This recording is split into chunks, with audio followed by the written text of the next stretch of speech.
Hello dear students, welcome back. आज की जो क्लास है वो बहुत इंपॉर्टेंट होने जा रही है। आज की क्लास को मैं इंपॉर्टेंट इसलिए बोल रहा हूँ क्योंकि इस क्लास के अंदर हम वर्ब्स करेंगे, यानी कि क्रियाएं करेंगे। अब वर्ब्स जो है वो इंग्लिश ग्रामर के अंदर बहुत ज़्यादा इंपॉर्टेंट है। ठीक है, इंग्लिश ग्रामर को सीखने के लिए हमें सबसे पहला काम वर्ब्स को सीखना और समझना होता है, और बिना वर्ब्स के कोई इंग्लिश का कोई सेंटेंस नहीं बनता है। तो आज की इस क्लास के अंदर हम वर्ब्स को सीखेंगे और मेनली जो है हेल्पिंग वर्ब्स को सीखेंगे। अब इस क्लास के अंदर हम क्या करेंगे, थोड़ा सा इंट्रोडक्शन में मेन वर्ब्स का दूंगा, ठीक है। उसके बाद में हेल्पिंग वर्ब्स को हम डिटेल में करेंगे। अब जो हेल्पिंग वर्ब्स है उनको हम हेल्पिंग वर्ब ही क्यों कहते हैं, वो किस केस के अंदर मेन वर्ब की हेल्प करती है, उनकी क्या क्या फॉर्म्स रहती है, उनके क्या क्या नंबर्स रहते हैं यानी सिंगुलर प्लूरल रहती है, और वो कौन कौन से टेंस के अंदर कौन सी हेल्पिंग वर्ब यूज होती है, ठीक है, उनका क्या क्या फंक्शंस रहता है। तो ये सारी चीजें हम इस क्लास के अंदर डिटेल में समझेंगे। तो चलिए सबसे पहले ये देखते हैं कि मेन वर्ब कौन कौन सी होती है। मेन वर्ब की जो फॉर्म होती है, जैसे फर्स्ट फॉर्म होगी, सेकंड फॉर्म होगी, थर्ड फॉर्म और फोर्थ फॉर्म। मेन वर्ब की जो फर्स्ट फॉर्म है वो प्रेजेंट सिंपल टेंस के अंदर ही यूज होती है, और जो सेकंड फॉर्म है वो पास्ट टेंस के अंदर यूज होती है, और जो ये थर्ड फॉर्म है ये परफेक्ट टेंस के अंदर यूज होती है। अब ये है फोर्थ फॉर्म। फोर्थ फॉर्म वो होती है जो वर्ब की फर्स्ट फॉर्म के साथ जो आईएनजी लग जाता है, जैसे गो के साथ आईएनजी लग गया, गोइंग बन गया, वैसे ही फर्स्ट फॉर्म के साथ जब आईएनजी लग जाता है तो हम उसको वर्ब की फोर्थ फॉर्म बोल देते हैं। ठीक है, अब इनका फंक्शन देखो। जैसा कि मैंने बोला कि वर्ब की जो फर्स्ट फॉर्म है वो प्रेजेंट सिंपल टेंस में यूज होती है। वर्ब की जो सेकंड फॉर्म है मेन वर्ब की, वो सिर्फ पास्ट टेंस में यूज होती है। अब ये जो थर्ड फॉर्म है ये परफेक्ट टेंस में यूज होती है, वो चाहे प्रेजेंट परफेक्ट हो, पास्ट परफेक्ट हो या फिर फ्यूचर परफेक्ट हो। वर्ब की जो थर्ड फॉर्म हमेशा परफेक्ट टेंस में यूज होती है, और जो फोर्थ फॉर्म है ये हमेशा कंटिन्यूअस टेंस में यूज होती है, वो चाहे प्रेजेंट हो, पास्ट हो या फिर फ्यूचर कंटिन्यूअस हो। वर्ब की फोर्थ फॉर्म हमेशा कंटिन्यूएशन को दिखाती है, यानी कंटिन्यूअस टेंस के अंदर यूज होती है। अब ये जो मेन वर्ब्स है इनके साथ हम हेल्पिंग वर्ब यूज करते हैं। हेल्पिंग वर्ब क्यों यूज करते हैं, क्योंकि ये मेन वर्ब की हेल्प करते हैं। अब मेन वर्ब्स को भी हेल्प की आवश्यकता पड़ती है। अब जब इनको हेल्प की आवश्यकता पड़ती है तो हेल्पिंग वर्ब इनकी हेल्प करती है, यानी कि मुख्य क्रिया को सहायता की जरूरत पड़ती है, तो उस केस के अंदर जो सहायक क्रिया होती है यानी कि हेल्पिंग वर्ब्स होती है, वो क्या करती है, मेन वर्ब की हेल्प करती है। अब कैसे करती है चलो देखते हैं। अब ये जो फर्स्ट फॉर्म है और ये जो सेकंड फॉर्म है, ये इनका जब पॉजिटिव सेंटेंस बनाते हैं तो इनको हेल्पिंग वर्ब की जरूरत नहीं पड़ती है, सिर्फ ये अकेली आएगी। फर्स्ट फॉर्म को और सेकंड फॉर्म को जब नेगेटिव बनाएंगे या फिर इंटरोगेटिव बनाएंगे, यानी नकारात्मक या फिर प्रश्नवाचक इनका बनाएंगे, तो हमें हेल्पिंग वर्ब की जरूरत पड़ेगी। अब उस केस के अंदर इनकी जो हेल्पिंग वर्ब है ये डू और डज होगी। डू प्लूरल है और डज सिंगुलर है, ठीक है। और वैसे ही जब सेकेंड फॉर्म को जब नेगेटिव बनाएंगे तब उस केस के अंदर हेल्पिंग वर्ब डिड आएगी, ठीक है। अब वर्ब की थर्ड फॉर्म के साथ हेल्पिंग वर्ब हैव की आएगी। थर्ड फॉर्म के साथ जो हेल्पिंग वर्ब है वो हैव की फॉर्म आएगी, ठीक है। हैव की फॉर्म में हैज, हैव, हैड होता है। फोर्थ फॉर्म के अंदर जो हेल्पिंग वर्ब है उसके अंदर हम बी की फॉर्म को हेल्पिंग वर्ब के रूप में इसके अंदर यूज करेंगे, यानी फोर्थ फॉर्म के साथ बी की फॉर्म हेल्पिंग वर्ब आएगी, थर्ड फॉर्म के साथ हैव की फॉर्म आएगी, सेकेंड फॉर्म को नेगेटिव या इंटरोगेटिव बनाएंगे तो डिड लगाएंगे, और फर्स्ट फॉर्म को नेगेटिव या इंटरोगेटिव बनाएंगे तो डू या डज लगाएंगे, ठीक है। अब ये तो बात होगी मेन वर्ब और उनके साथ लगने वाली हेल्पिंग वर्ब की। अब इन हेल्पिंग वर्ब्स को हम क्या करेंगे, डिटेल में समझेंगे, ठीक है। इन हेल्पिंग वर्ब्स को डिटेल में समझेंगे। एक तो डू की फॉर्म होगी, हैव की और बी की, इनको डिटेल में समझेंगे। अब इसमें डू की वर्ब्स होती है, बी की वर्ब्स होती है, हैव की वर्ब्स होती है और मॉडल वर्ब्स होती है, ठीक है। अब इन तीनों को हम प्राइमरी हेल्पिंग वर्ब्स बोल देंगे। इनको क्या बोलेंगे, इनको हम प्राइमरी हेल्पिंग वर्ब्स बोल देंगे। अब ये जो है ये मॉडल्स हेल्पिंग वर्ब्स है। ये कौन सी है, ये मॉडल्स हेल्पिंग वर्ब्स, यानी ये प्राइमरी ऑक्सिलियरीज है और ये मॉडल ऑक्सिलियरीज है। अब डू के अंदर, डू फैमिली के अंदर कौन कौन से मेंबर्स होते हैं, डू हो गया, डज हो गया, डिड हो गया, ठीक है। अब जो बी की फॉर्म्स होती है वो is, am, are, was, were, be, been और बीइंग होती है। अब जब हैव की फॉर्म होती है उसके अंदर हैज, हैव और हैड रहता है, ठीक है। इसको हम डिटेल के अंदर एक एक करके समझेंगे। अब ये जो डू की फॉर्म है ये फर्स्ट और सेकंड फॉर्म के अंदर लगती है हेल्पिंग वर्ब के रूप में। बी की फॉर्म हमेशा फोर्थ फॉर्म के साथ लगती है। हैव की फॉर्म हमेशा थर्ड फॉर्म के साथ लगती है। अब बच गया मॉडल वर्ब्स। अब मॉडल वर्ब्स को हम किसी दूसरी क्लास के अंदर डिटेल के अंदर समझेंगे। फिलहाल हम इस क्लास के अंदर हम ये तीन वर्ब्स देखते हैं, डू की, बी की और हैव की। अब इनको एक एक करके हम डिटेल में इनको समझते हैं। अब चलिए बी की, डू की और हैव की फॉर्म, जो 3 प्राइमरी हेल्पिंग वर्ब थी, उनके अंदर बी की फॉर्म को अपन डिटेल में पढ़ते हैं। सबसे पहले तो इनकी फॉर्म देख लेते हैं कि फर्स्ट फॉर्म, सेकंड, थर्ड और फोर्थ फॉर्म कौन कौन सी होती है। ठीक है, जैसे मेन वर्ब की first, second, third, fourth form होती है, वैसे ही इस बी की, यानी कि इस बी हेल्पिंग वर्ब की भी फॉर्म ऑफ वर्ब होती है। ठीक है, ये देखो is, am, are, was, were, be, been, being, इनमें भी फॉर्म ऑफ वर्ब रहती है। अब इनमें फॉर्म ऑफ वर्ब कौन कौन सी रहती है, देखो फर्स्ट फॉर्म में इज, एम और आर आता है। फर्स्ट फॉर्म में कौन कौन आता है, इज, एम और आर। सेकंड फॉर्म में वाज और वर्ब, और जो थर्ड फॉर्म होती है वो बीन होती है। ठीक है, बी की फॉर्म के साथ ई एन लग गया, जैसे ईट की फॉर्म के साथ थर्ड फॉर्म बनाने के लिए ई एन लगा के ईटन बना देते हैं, वैसे ही बी की फॉर्म के साथ ई एन लगा के हम इसको क्या बना दिया, थर्ड फॉर्म बना दिया। और वैसे ही बी की फॉर्म के साथ आई एन जी लगा के हमने बीइंग बना दिया, मतलब फोर्थ फॉर्म बन गई है। तो ये तो होगी इसकी form of verb. Is, am, are first form, was, were second form, been third form और being fourth form. Is, am, are present tense में यूज होती है, ध्यान रखना, is, am, are present tense में यूज होती है। वाज, वर है ये पास्ट टेंस में यूज होती है। बीन है ये परफेक्ट कंटिन्यूअस के अंदर यूज होती है। वैसे जैसे ये फोर्थ फॉर्म है, फोर्थ फॉर्म हमेशा कंटिन्यूएशन को दिखाती है, ये भी कंटिन्यूएशन को दिखाने के लिए यूज की जाती है। अब देखिए आगे, अब इसमें ये देख रहे हैं कि इनमें सिंगुलर कौन सी और प्लूरल कौन सी है। इज सिंगुलर है, एम है जो आई के साथ लगता है, आर है ये प्लूरल है। वैसे ही वाज है सिंगुलर है, वर प्लूरल है। ठीक है, ये सिंगुलर प्लूरल दोनों में यूज होते हैं। सिंगुलर प्लूरल पहचानने का बहुत ही आसान तरीका ये है कि सिंगुलर जो वर्ब होती है ना, उसके पीछे एस लगा होता है। ठीक है, जैसे इज के पीछे एस लगा हुआ है, वाज के पीछे एस लगा हुआ है। अब ये जो बी की फॉर्म है, इन सबको हम हेल्पिंग वर्ब क्यों कहते हैं? हेल्पिंग वर्ब हम इसलिए कहते हैं क्योंकि ये जो मेन वर्ब है उसकी दो केसेस के अंदर हेल्प करती है। दो मामलों के अंदर मेन वर्ब की ये जो हेल्पिंग वर्ब है हेल्प करती है, इसीलिए इसको हेल्पिंग वर्ब कहते हैं। और वो कौन कौन सी है? अब जो हेल्पिंग वर्ब है वो मेन वर्ब के साथ लग के एक तो टेंस बताएगी कि वो पास्ट है कि प्रेजेंट है कि फ्यूचर है। दूसरा कि जो कर्ता है, जो सब्जेक्ट है, वो सिंगुलर है कि प्लूरल है। पहला टेंस बताएगी मेन वर्ब के साथ लग के, दूसरा नंबर बताएगी सिंगुलर है कि प्लूरल है मेन वर्ब के साथ लग के। ठीक है, इसके बाद में अब एग्जांपल्स देखो, अब ये कैसे हेल्प करती है टेंस के मामले में और नंबर के मामले में, अभी इन एग्जांपल से देखिए। ठीक है, ये तो है फोर्थ फॉर्म, ये फोर्थ फॉर्म लगा दी मैंने। ठीक, खाली फोर्थ फॉर्म से हमें टेंस का भी पता नहीं चलेगा और नंबर का भी पता नहीं चलेगा। मतलब टेंस कौन सा है, पास्ट है कि प्रेजेंट है कि फ्यूचर है, पता नहीं चल रहा इससे। टेंस के अलावा इसमें यह भी हमें नहीं पता चला है कि इसका जो सब्जेक्ट है वो सिंगुलर है या प्लूरल है, क्योंकि सब्जेक्ट के हिसाब से अपने को वर्ब लगानी होती है। तो उस केस में इसको हेल्प की जरूरत पड़ेगी, उस केस में इसको हेल्प की जरूरत पड़ेगी और हेल्प करेगी हेल्पिंग वर्ब। अब इसकी हेल्प करेगी हेल्पिंग वर्ब। अब आपको पता है कि ये फोर्थ फॉर्म है। ठीक है, ये जो फोर्थ फॉर्म है इसकी हेल्प करने के लिए हमेशा बी की फॉर्म आती है। कौन सी आती है?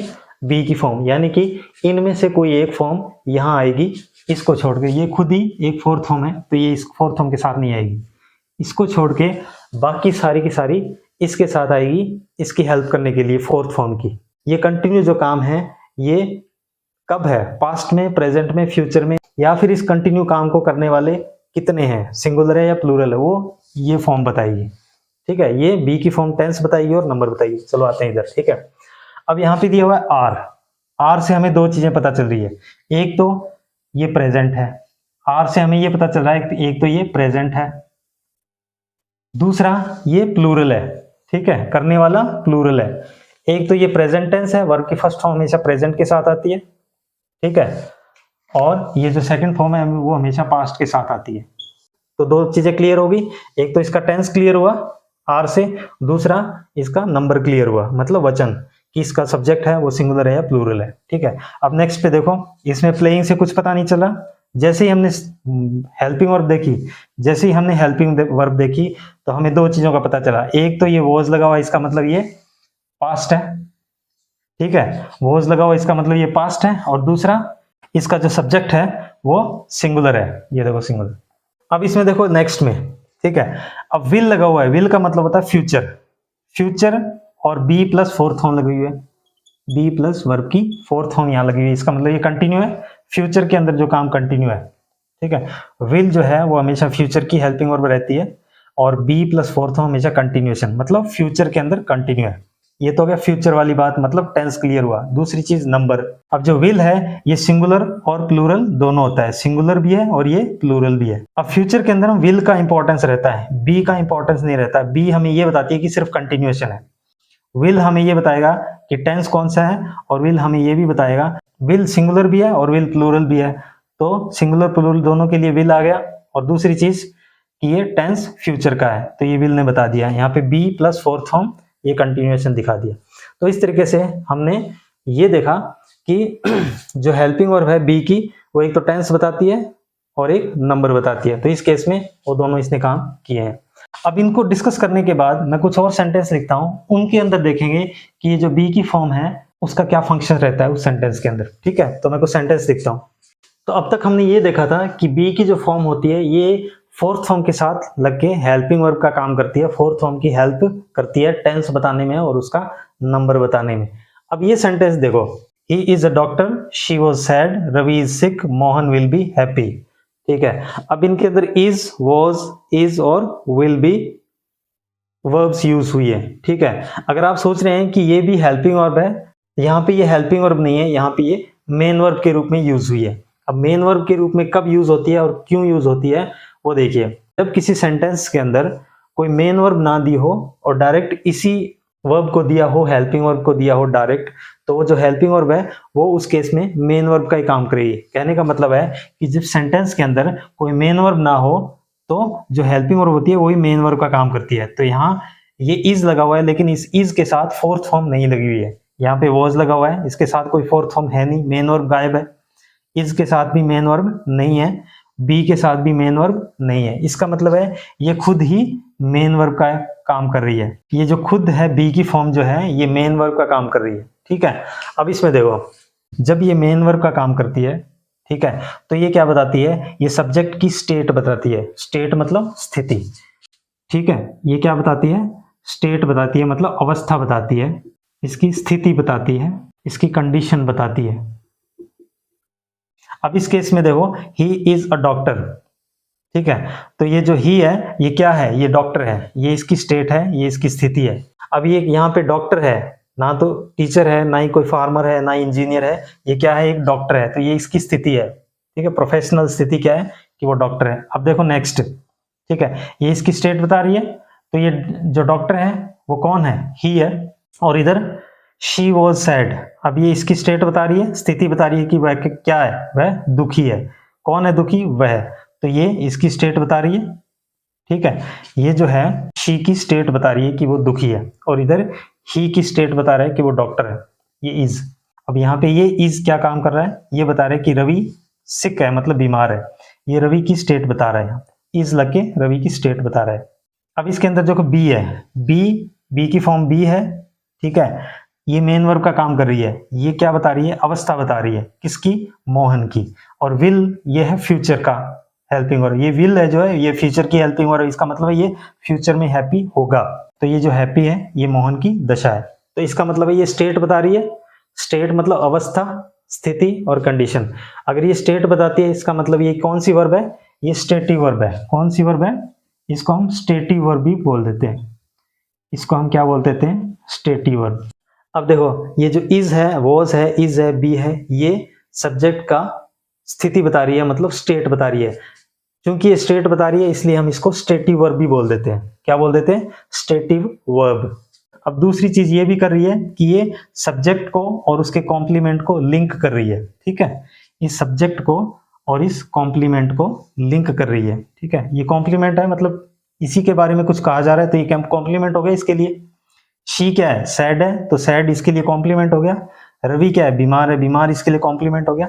अब ये जो बी की फॉर्म है उसके तुरंत बाद जो कॉम्प्लीमेंट होता है वो सब्जेक्ट कॉम्प्लीमेंट कहलाता है। ये जो इज है वो ही और डॉक्टर यानी कि सब्जेक्ट और उसके कॉम्प्लीमेंट को लिंक कर रहा है। ठीक है, और इधर शी और सैड को दोनों को लिंक कर रहा है। अब इसको कॉम्प्लीमेंट इसलिए बोलते हैं क्योंकि ये सब्जेक्ट के बारे में कुछ कहा जा रहा है। ही कौन है, डॉक्टर, शी कैसे है, सैड है, तो इसलिए कॉम्प्लीमेंट सब्जेक्ट का है।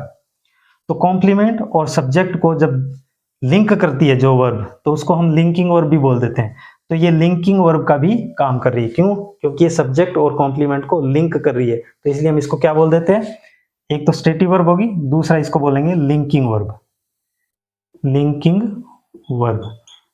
ठीक है, एक बार फिर से देखो, जब ये हेल्पिंग वर्ब बी की फॉर्म हेल्पिंग वर्ब ना होके मेन वर्ब के रूप में आए सेंटेंसेस के अंदर, ठीक है, तो उस केस के अंदर एक तो ये सब्जेक्ट का स्टेट बताएगी कि सब्जेक्ट किस स्टेट के अंदर है, किस अवस्था के अंदर है, तो इसलिए इसको स्टेटिव वर्ब बोल देते हैं। दूसरा, ये सब्जेक्ट को और उसके कॉम्प्लीमेंट को लिंक करती है, आपस में जोड़ती है, तो इसलिए उसको लिंकिंग वर्ब भी बोल देते हैं। अगर मैं इज की जगह यहाँ पे इज इक्वल टू लगा देता हूं तो भी इसका सेंस बनता है, ही डॉक्टर, डॉक्टर ही।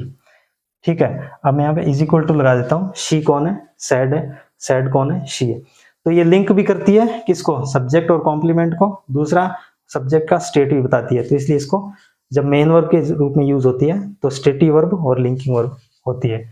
स्टेटिव वर्ब लिंकिंग वर्ब कब होती है, जब ये मेन वर्ब के रूप में यूज होती है। हेल्पिंग वर्ब तो वर्ब की फोर्थ फॉर्म के साथ कंटिन्यूअस टेंस के अंदर लगती है। अब जब मेन वर्ब के रूप में होती है तब ये स्टेटिव वर्ब बन जाती है और लिंकिंग वर्ब बन जाती है। तो इस तरीके से हमने बी की फॉर्म को डिटेल में समझा। आई होप कि बी की फॉर्म आपको क्लियर हो गई होगी। अब नेक्स्ट करते हैं हम डू की फॉर्म को। अब देखिए, जो डू की हेल्पिंग वर्ब है उसके अंदर जैसे डू की फैमिली के अंदर डू, डज और डिड हेल्पिंग वर्ब होती है। ठीक है, अब देखिए इसमें जो वर्ब की फर्स्ट फॉर्म होती है वो हमेशा प्रेजेंट टेंस में यूज होती है। अब इसकी जो फर्स्ट फॉर्म होती है वो डू है। ठीक है, अब डू को सिंगुलर बनाएंगे, ये तो प्लूरल है, अब इसको सिंगुलर बनाएंगे तो इसके साथ ईएस लगा देंगे। ठीक है, तो ये डज हो जाएगा, तो ये सिंगुलर बन जाएगा। अब ये डज क्यों बनाया है, क्योंकि जब सब्जेक्ट सिंगुलर होगा तो डज हेल्पिंग वर्ब लगेगी। अब जब सब्जेक्ट प्लूरल होगा तो डू हेल्पिंग वर्ब, मतलब कहने का है कि ये डू है, ये प्लूरल है, डज है, ये सिंगुलर है। अब आते हैं इसके ऊपर, डू की सेकंड फॉर्म डिड होती है। ठीक है, अब ये पास्ट सिंपल टेंस के अंदर जो सेकंड फॉर्म होती है उसको नेगेटिव बनाएंगे या फिर इंटरोगेटिव बनाएंगे तो डिड हेल्पिंग वर्ब का यूज करेंगे। वर्ब की जो सेकंड फॉर्म मेन वर्ब थी उसको हम नेगेटिव बनाएंगे या फिर इंटरोगेटिव बनाएंगे तो हम डिड हेल्पिंग वर्ब लगाएंगे। डिड क्यों लगाएंगे, क्योंकि डू की सेकंड फॉर्म है, वो भी मेन वर्ब सेकंड फॉर्म थी, उसको जब नेगेटिव बनाएंगे तो डू की सेकंड फॉर्म डिड लगा देंगे। ठीक है, अब ये जो डन है ये हेल्पिंग वर्ब होती नहीं है और डूइंग है ये भी हेल्पिंग वर्ब नहीं होती, ये मेन वर्ब होती है, तो इसलिए हम इनको नहीं कर रहे हैं। ये हेल्पिंग वर्ब नहीं होती, ये मेन वर्ब के रूप में यूज होती है। ये प्रेजेंट सिंपल टेंस की हेल्पिंग वर्ब और ये पास्ट सिंपल टेंस की हेल्पिंग वर्ब। ठीक है, अब ये हेल्पिंग वर्ब के रूप में सेंटेंस के अंदर कैसे अपने इसको यूज करेंगे वो देखा। जैसे मैंने आपको बताया था मेन वर्ब स्टार्टिंग के अंदर कि मेन वर्ब जो फर्स्ट फॉर्म सेकंड फॉर्म होती है वो जो पॉजिटिव सेंटेंस रहता है उसके अंदर उनको हेल्पिंग वर्ब की आवश्यकता नहीं होती। जैसे ये देखो, दे प्ले गेम, ये प्रेजेंट सिंपल टेंस का सेंटेंस है। अब इसके अंदर खाली मेन वर्ब यूज हुई है, हेल्पिंग वर्ब यूज नहीं है क्योंकि ये पॉजिटिव सेंटेंस है। ठीक, प्रेजेंट सिंपल और पास्ट सिंपल को हेल्पिंग वर्ब की जरूरत जब हम इसका नेगेटिव बनाएंगे और इंटरोगेटिव बनाएंगे तब जरूरत पड़ेगी। अब चलिए इनका नेगेटिव और इंटरोगेटिव बना के देखते हैं। ये ध्यान में रखना है कि नोट जो है बिना हेल्पिंग वर्ब के नहीं आता है। तो जैसे मैंने बताया था कि जो वर्ब की फर्स्ट फॉर्म है उसकी जो हेल्पिंग वर्ब होती है वो डू या फिर डज होती है। डू प्लूरल होती है, डज सिंगुलर होती है। क्योंकि ये सब्जेक्ट है, ये सिंगुलर नहीं है, प्लूरल है, तो हम इसके साथ क्या लगाएंगे, दे प्लूरल है इसलिए ये प्लूरल डू है तो डू लगाएंगे। डू और नॉट प्ले की प्ले गेम।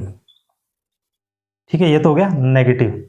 अब इसका नेगेटिव कैसे बनाएंगे, अब ये वर्ब की फर्स्ट फॉर्म है, एस लगा हुआ है, इसका मतलब सिंगुलर है क्योंकि ये सिंगुलर है, ये भी सिंगुलर है।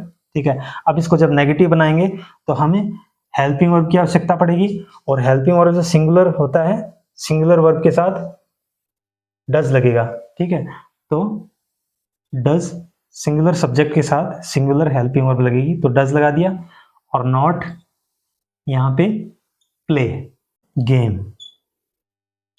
ठीक है, अब देखो यहाँ डज है, यहाँ पे प्ले है, यहाँ प्लेज है लेकिन यहाँ प्ले है। ऐसा क्यों, ऐसा इसलिए क्योंकि जो एस है वो यहाँ डू के साथ लग के डज बन गया, इसलिए यहाँ पे खाली प्ले बच गया। तो यहाँ पे एस नहीं लगाया, एस इसलिए नहीं लगाया क्योंकि ये वाला एस डू के साथ लग गया, इसको डज बना दिया और यहाँ पे प्ले खाली प्ले ही बच गया, इसलिए डज नॉट प्ले। अब इसको देखो, ही प्लेड गेम, ये है वर्ब की सेकंड फॉर्म। ठीक है, अब इसको जब नेगेटिव बनाएंगे तो नेगेटिव बनाते वक्त पास्ट सिंपल के अंदर हमेशा डिड की हेल्पिंग वर्ब लगती है, मतलब सेकंड फॉर्म होती है ना, वो डिड की हेल्पिंग वर्ब लगती है। ये सेकंड फॉर्म है तो इसके साथ डिड लगेगा, तो ही डिड नॉट प्ले। अब देखो यहाँ पे डिड नोट प्ले गेम हो गया। अब देखो हेल्पिंग वर्ब नोट लगाया, अब नोट लगाया इसलिए हेल्पिंग वर्ब की आवश्यकता पड़ी तो डिड लग गया, क्योंकि ये सेकंड फॉर्म है, सेकंड फॉर्म में हमेशा डिड की फॉर्म लगती है, ठीक है। और यहाँ पे बचा प्ले। अब यहाँ पे प्ले क्यों बचा, यहाँ तो प्लेड है, यहाँ प्ले क्यों, क्योंकि यहाँ की जो सेकंड फॉर्म है ये डू के साथ लग के डिड बन गई, ठीक है। जैसे ये एस लग के यहाँ पे डू का डज बन गया, वैसे ही यहाँ इस वाली जो सेकंड फॉर्म है वो निकल के डू के अंदर घुस गई और जो डू है वो डिड बन गया और यहाँ बच गई प्ले, ठीक है। तो इसलिए डिड नॉट प्ले। अब ये तो होगी नेगेटिव की बात। अब हम इनको इंटरोगेटिव बनाएंगे, ठीक है। अब मैं इनको नेगेटिव वाले सेंटेंस मिटा देता हूँ और इसको हम इंटरोगेटिव बनाएंगे, ठीक है। वो कैसे बनाएंगे वो देखते हैं। They play game. अब जब हम इसको इंटरोगेटिव बनाएंगे यानी कि क्वेश्चन इसका बनाएंगे तो हमें हेल्पिंग वर्ब की आवश्यकता पड़ेगी। ध्यान रखना हमेशा कि जब नेगेटिव या फिर इंटरोगेटिव बनाएंगे तो हमेशा हेल्पिंग वर्ब की जरूरत पड़ेगी, लेकिन यहाँ पे तो कोई हेल्पिंग वर्ब है ही नहीं। जैसा कि अपने को पता है कि वर्ब की जो फर्स्ट फॉर्म होती है डू या डज की हेल्पिंग वर्ब लेती है, ठीक है। तो हम इसके अंदर कौन सी हेल्पिंग लगाएंगे, डू वाली, क्योंकि ये प्लूरल है, ठीक है। तो यहाँ डू, दे, प्ले, ये क्वेश्चन मार्क। अब यहाँ पे प्लेस लगा हुआ है मतलब सिंगुलर है। अब जब सिंगुलर है तो इसकी जो हेल्पिंग वर्ब है वो भी सिंगुलर आएगी, तो डू की सिंगुलर फॉर्म बनेंगे यानी कि does. Does he play game, ठीक है। यहाँ प्लेस नहीं आया क्योंकि ये एस है, ये डू के साथ लग गया, तो डज ही प्ले गेम। अब इधर देखो, अब चूंकि ये क्या है सेकंड फॉर्म है, अब सेकंड फॉर्म की जो हेल्पिंग वर्ब है वो हमेशा डिड होती है। अब सेकंड फॉर्म का जब इंटरोगेटिव बनाएंगे या नेगेटिव बनाएंगे तो हमें हेल्पिंग वर्ब डिड यूज करनी है हमेशा, ठीक है। ये डिड पास्ट सेकंड फॉर्म, ठीक है, सेकंड फॉर्म है तो डू की सेकंड फॉर्म डिड लगा देंगे यहाँ पे और ही प्ले गेम क्वेश्चन मार्क, ठीक है। सेकंड फॉर्म यहाँ से निकल के डू के अंदर चलेगी और डिड बन गया, यहाँ बच गई प्ले की प्ले, फर्स्ट फॉर्म बच गई यहाँ पे, ठीक है। यहाँ की जो सेकंड फॉर्म थी ये डू के अंदर चली गई और डिड बन गई, तो डिड ही प्ले गेम। तो इस तरीके से हम इसका इंटरोगेटिव बना देंगे। डू मैं एक बार रिवाइज कर देता हूँ। डू की जो हेल्पिंग वर्ब है प्रेजेंट सिंपल में और पास्ट सिंपल में यूज होती है। डू, डज और डिड।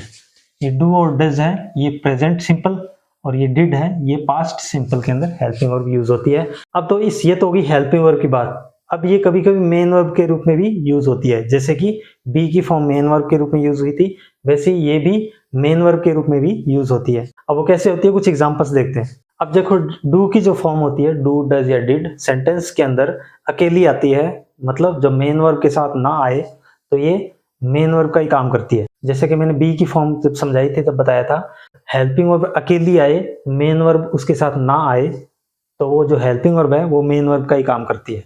अब इन सेंटेंसेस के अंदर देखो जब इन वर्ब्स के साथ कोई मेन वर्ब ना लगी दिखे इसका मतलब है कि ये खुद ही मेन वर्ब है।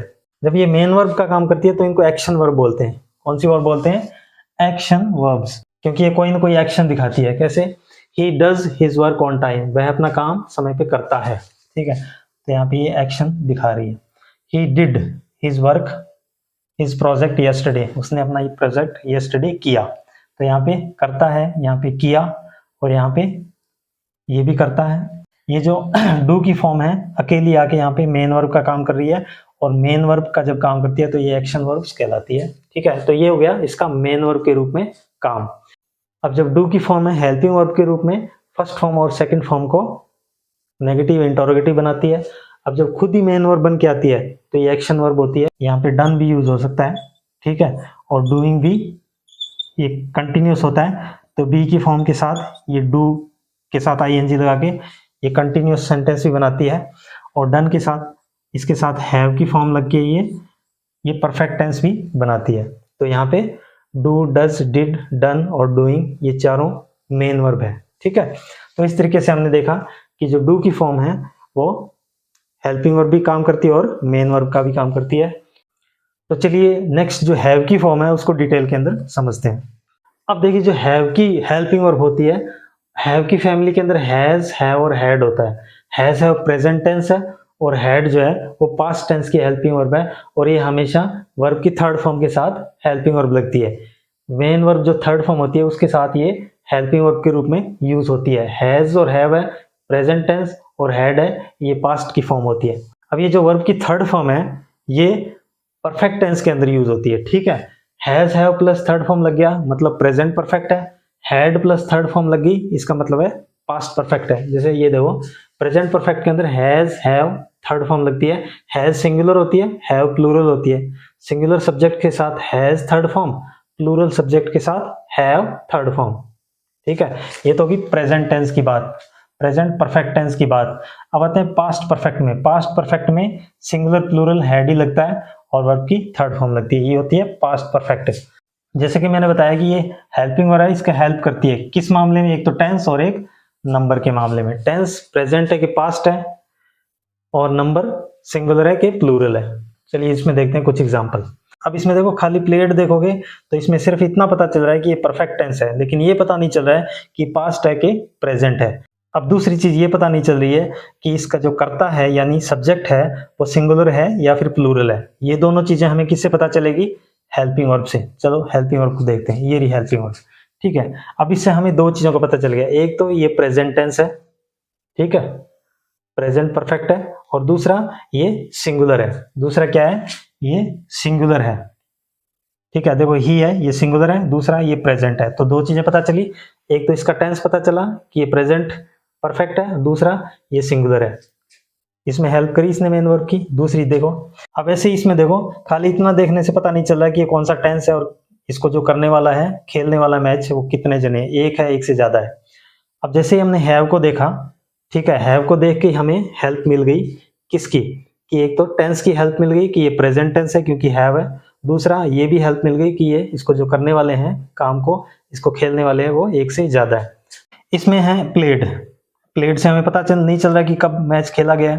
ठीक है, टेंस पता नहीं चल रहा, इसका नंबर भी पता नहीं चला। वैसे ही अब देखो जैसे ही आपने ये देखा हैड, तो हैड का मतलब ये पास्ट है, पास्ट परफेक्ट टेंस है, ठीक है, और दूसरा नंबर, और नंबर इसमें सिंगुलर भी ये रहता है और प्लूरल भी ये रहता है। अब ये हेड से हमें पास्ट टेंस का पता चल रहा है, और नंबर की जहां तक बात है तो नंबर ये सिंगुलर और प्लूरल दोनों लेता है। अगर मैं यहाँ पे ही की जगह दे लगा दूं, ठीक है, तो भी हेड ही आएगा और ही के साथ भी हेड ही आएगा, मतलब प्लूरल के साथ भी हेड आएगा, सिंगुलर के साथ भी हेड आएगा।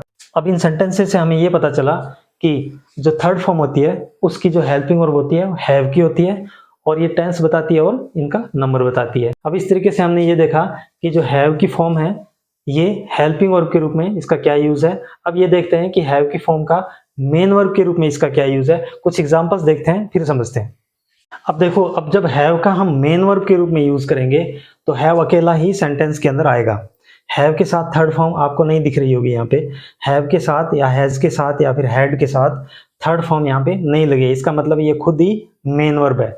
नॉर्मली हैव की फॉर्म है वो थर्ड फॉर्म के साथ हेल्पिंग वर्ब के रूप में आती है, थर्ड फॉर्म के साथ, लेकिन यहाँ पे सिर्फ हैज दिख रहा है, इसके साथ मेन वर्ब नहीं दिख रही है, जो थर्ड फॉर्म होती है वो नहीं दिख रही है। इसका मतलब ये है कि ये खुद ही मेन वर्ब है। जब हेल्पिंग वर्ब अकेली आए, मेन वर्ब साथ में ना आए, तो वो जो हेल्पिंग वर्ब है वो खुद ही मेन वर्ब हो जाती है। ठीक है, अब जब ये मेन वर्ब के रूप में आती है तो ये पोजेशन दिखाती है। पोजेशन का मतलब होता है स्वामित्व या फिर बोले अधिकार। ठीक है, अब इसमें देखो राम हैज अ कार। अब राम के पास कार है, ये कार किसकी है, राम की है। यहाँ पे हैज है, ये कार के स्वामित्व को दिखा रही है राम के पास। कार का स्वामी कौन है, राम है। कार का मालिक कौन है, राम है। ये कार किसके पास है, राम के पास है, ये बता रहा है। ठीक है, तो ये पोजेशन को बता रहा है। पोजेशन का मतलब होता है स्वामित्व को बता रहा है। तो इस केस के अंदर ये पॉजेसिव वर्ब हो जाएगी, क्योंकि ये पोजेशन को दिखा रही है किसके, कार के पोजेशन को राम के पास है। अब इधर देखो, she had a watch. Watch किसके पास, शी के पास। अब हैड है, हैज है, इसका मतलब है। हैड का मतलब था, क्योंकि ये पास्ट है। स्वामित्व कब का दिखा रहे हैं, पास्ट का, क्योंकि हेड है। दिखा तो स्वामित्व भी रहा है, पोजेशन दिखा रहा है, लेकिन पास्ट का पोजेशन दिखा रहा है। तो जब ये अकेली आएगी तो ये पोजेशन दिखाएगी। वैसे ही they have a big family, उनके पास एक क्या है, बड़ी फैमिली है। ठीक है, तो ये प्लूरल है तो इसलिए हैव लग गया, ये सिंगुलर है, हैज है।